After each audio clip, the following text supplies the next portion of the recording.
Hello viewers, এই ভিডিওতে আমি দেখাবো যে আপনি হোয়াটসঅ্যাপে চ্যাটিং করার সময় কিভাবে একটা টেক্সটকে বা একটা চ্যাটিংকে হাইলাইটস করবেন। যেমন আমি দেখাচ্ছি আমি হোয়াটসঅ্যাপে ঢুকলাম। হোয়াটসঅ্যাপে ঢোকার পরে আমি একটা চ্যাটিং আপনাকে দেখাচ্ছি।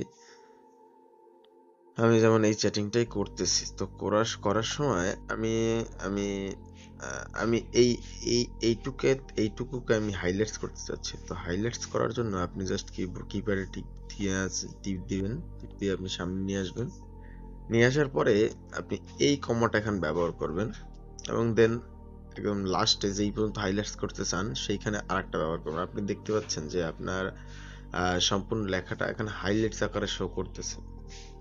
তো আমি যদি চ্যাটিং করি তাহলে ওই জায়গায় এইভাবে হাইলাইটস হিসেবে থাকছে। আপনি চাইলে অন্য যেকোনো একটা লাইনকে আপনি হাইলাইটস করতে পারেন। যেমন আমি এই লাইনটাকে হাইলাইটস করছি, জাস্ট এইটা ব্যবহার করবেন। এই লাইনটা হাইলাইটস হচ্ছে।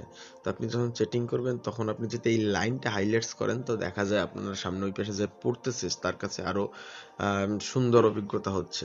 তো আপনি এইভাবেই আপনার হোয়াটসঅ্যাপের যে কোনো চ্যাটিংকে হাইলাইটস করতে পারেন। ধন্যবাদ। এইভাবে এই ধরনের ভিডিও পেতে আমার চ্যানেলটা অবশ্যই সাবস্ক্রাইব করবেন।